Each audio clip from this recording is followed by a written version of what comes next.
And we'd be very controlled in doing this, and I might try and sort of cut people off if they talk too much. Sounds a good start, doesn't it? But if, what about if some people throw up what their book is, what genre it is quickly, what the title is roughly, in 2 seconds, literally a nanosecond, what it's about. And if you could say, well, obviously you don't know the project intimately, but you could say, this sounds like the sort of publisher that might appeal to, blah, blah, just that sense of what you might do very quickly. But we're not going to hold you to it. It's not going to be, sort of pristine advice or anything, but just a little play around with that. Yeah, that's fine. I did an event once called Slush Pile Live. Hysterical. Beforehand, I was all like, oh, I can't do this, I'm too nice, I'm going to be like the Talisa of the panel. I was Simon Cowell. It was really mean. I kept saying stuff and being like, God, that was brutal. So I won't do that now. They do. We like brutal. Everyone likes that. Okay, so come on, somebody. Who's going to volunteer? I think you get it for the eyebrows alone. That was amazing. Me? Yeah. Eyebrows? Yeah, they shot up. Come on, you're wasting your time. Sorry. Literary fiction, called Lazarus 5, 1934. The guy brings a dog back from the dead. Ruins his academic career, subsequently gets to operate on death row prisoners. So, you say literary fiction. I would say that's kind of, it's got slightly fantastical elements in. No, it's based on a true story. Someone who brought a dog back from Well, yeah, Riley, I found. Okay, literary fiction still sells. It sounds like it has a good, very different hook. It's very much about should he do what he has been asked to do or shouldn't he? And it's the experience. There's a lot going on. It involves a lot of movies. It involves some pretty nasty crimes because of the death row guy. Involves an insight into capital punishment, but it also involves very much the theme of it is redemption. Yeah, whose redemption is left a rather open question. No, sounds really interesting. Publishers still absolutely look for literary fiction, prize-winning fiction, which has lots of big ideas. It's important, I think, with literary fiction to have something which has those kind of ideas and themes running through it, because often the rejection you get as an agent is it's just a bit too quiet. The writing's really good, but it's a bit quiet, and that doesn't sound quiet. So lots of publishers still do that kind of thing well. You've obviously got the traditional places like kind of Canongate and Faber who love their literary fiction, but more and more mainstream publishers are setting up lists like Headline set up a list called Tinder Press, which is dedicated to that kind of literary ideas-y fiction, so it has a big market. I think we're all intrigued as well. Yeah. So a young lady came up to me in the break and said, are we pitching tonight? And I said, no, but I'm saying yes. Do you want to have a quick go? She did. She pitched She already. did. Okay. Excellent. Who else? Thank you. Non-fiction, putting the ear into learn and the play into playing the piano. It's supposed to be for musicians, or for the musician in all of us, what Betty Edwards did for the artist with drawing with the right side of the brain. That's the kind of idea.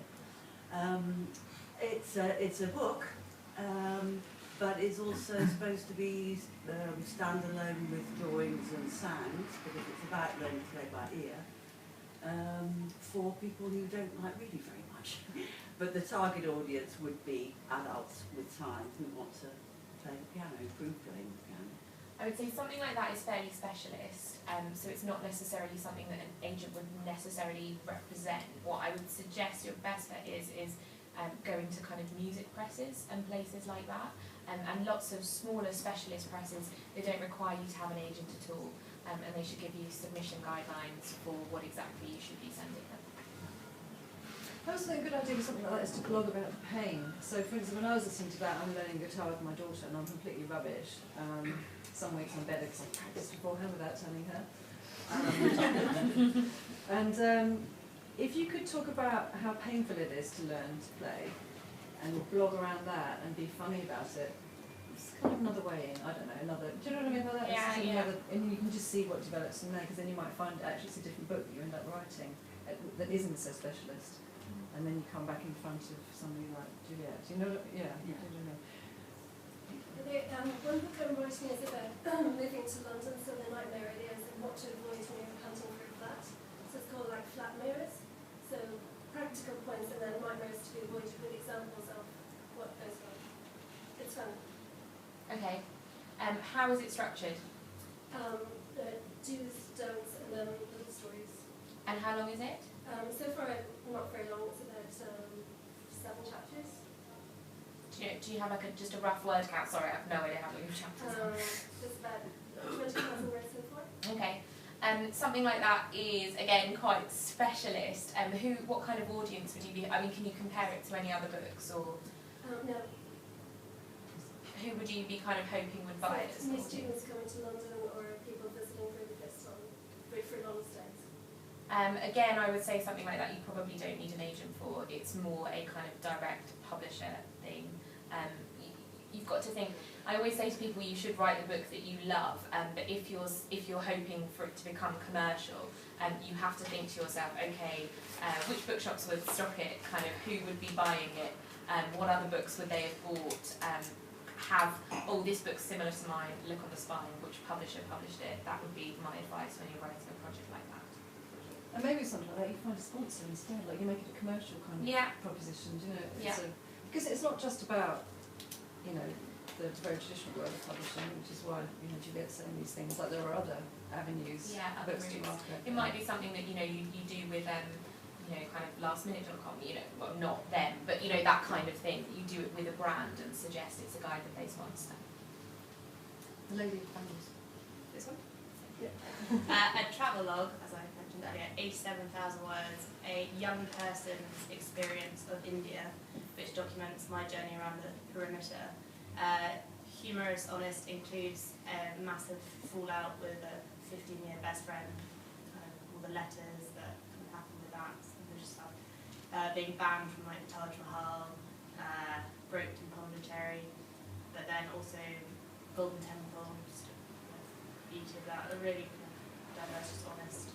Narrative memoirs can absolutely work. You have obviously the famous examples like kind of Eat, Pray, Love and things like that, but then recently, you know, Faye bought a book called Navel Gazing, which is about a girl's experiences after having huge weight loss surgery. So publishers do absolutely still look at narrative non-fiction. You just have to be careful that it's not just, you know, your story that's really interesting to you, but what will other readers take away from it? I think that's something you have to consider. Okay, because I have looked like into the market and I haven't seen anything that is written by a young traveller of India, and it would be kind of aimed at gap year market and more people that are backpackers experience. Yeah, that sounds interesting. Okay, thank you. And Julie, we've got this theme of screenwriters through the club, the likes of Ben sat here looking a bit tired actually. Yeah, I think, yeah, you're a bit tired. What kind of advice for them? Because I think what they're good at is pace and action, isn't it? But in terms of how you make the move to books, any ideas, any kind of top tips, or is that too much on the spot? What's your struggle, Ben? Come on, tell us. Come on, Ben, tell us. It is a very different world. I mean, when you were talking to this gentleman in front of me about auctions and could you bluff, I've come from a completely opposite, where agents do lie to studios and say, hey, yeah, I've got this amazing script, so-and-so is about to buy it. Oh, cool, well, we want to buy it. Well, you can't. And then they produce this fake bidding war out of nowhere for this project, whatever. And it is a completely different world. I'm entering it, so I'm starting. It's exciting, but I'm starting over again. I've been, writing films for about maybe 15 years, and I'm thinking, wow, which has given me the time to write a novel. But yeah, it's very difficult. I came through this with Jack and going to talks and things, and I submitted through to an agent, and the book that I wrote was in present tense. I said, because I was used to that, because everything with a script happened as it was. I thought, oh wow, but it's pacey. Try it. It's a great exercise. Try it. revise it and do it past tense. It was amazing for me. It was almost therapeutic because I mean, wow, this is a completely different book now. And I'm pleased that I did it, but I have these two different versions. What do I love the most? And it's like being a painter, you can constantly change things. And I don't know where to go really. Just a bit of guidance. Nobody else has read what I've got. So I guess one of the things I would say, there are two things with screenwriters. One is calm down, because you come from Say that again in Scouse accent. No, my boss is Scouse, and literally every other word is fucking, like it's properly Scouse. I can't do the accent, sorry.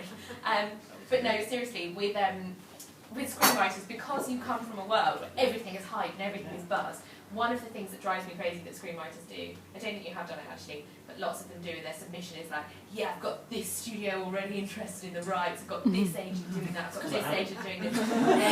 But you all do it, and a lot of you lie, and I'm always like, just shut up. It's really, and also, I'm also always quite suspicious when screenwriters do that, because I'm like, well, if you had Steven Spielberg on the phone, why on earth are you submitting to me? Like, this seems very weird to me. My other thing, which is probably more serious advice, is characterization can often be the area that screenwriters fall down on in my experience. yeah. It can be actually considering what your character's motivations are. Often I find even with films, I'm like, that wouldn't work on the page, that wouldn't work. I find myself questioning why they've done this. It works in terms of a big filmic experience, but if you're reading, which is slower and more immersive, I think the characters need to be more well-rounded. Yeah. That has just been something that I've come across with screenwriters. So go ahead and act on that. Yeah. Gentleman in the back. Hi, just following on from what you were saying, I started by writing a screenplay, and everything is coming out as in narrator's voice. So I started to write a book. So my book's about a little boy who goes to a girls' school, and it's set in Bath in the early 1970s. So historically it's kind of quite a cool time, because it's a kind of slightly schizoid time. Yeah. And the effects that going to a girls' school would have on a little boy. And that's it. But I started writing as a screenplay, and it didn't work. I think that is something that is really interesting, that lots of people try writing something or sit down being like, this is what I am going to write, and then what comes out is actually completely different. Or you scrap a project half the way through because you realise it's not working, and then you write something else which absolutely flows. And that sounds like a really interesting idea. Yeah. So do you quite like the... Yeah, I think the premise is interesting.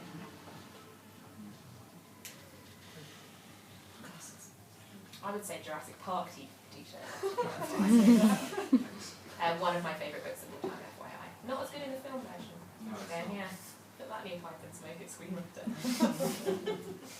I've written a comedy. It's a cross between Monkey Island and Only Fools and Horses. Okay. Is the Holy Grail buried under the Olympic Stadium?